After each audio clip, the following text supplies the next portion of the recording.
Buonasera e ben ritrovati con il TG Flash di New Sicilia, di seguito i titoli più importanti del pomeriggio.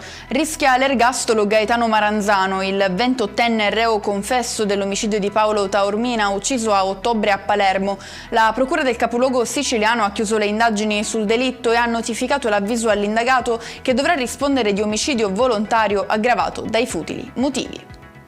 Trovata morta in Portogallo una ragazza palermitana di 20 anni che stava trascorrendo lì 6 mesi di Erasmus. La giovane si chiamava Sofia Barillà ed è stata trovata priva di vita nell'appartamento in cui alloggiava. A fare la tragica scoperta ai suoi coinquilini pare che abbia avvertito un malore mentre era al telefono con la zia, ma le cause del decesso rimangono ancora da accertare.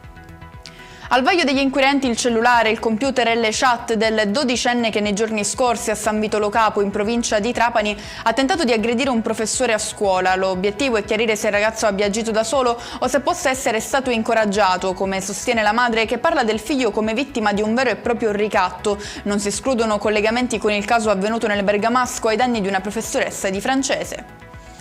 Rompe il silenzio Rosario Pelligra, presidente del Catania Football Club, dopo la sconfitta contro l'Ascoli nella semifinale dei playoff. Dobbiamo accettare sportivamente il deverdetto del campo, riconoscendo i meriti degli avversari e ragionando lucidamente sul nostro margine di miglioramento, dice così nella nota.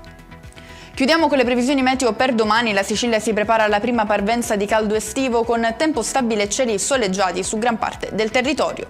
E con questo è tutto, prossimo appuntamento domani alle 13:30. Grazie per averci seguito, buon proseguimento di serata.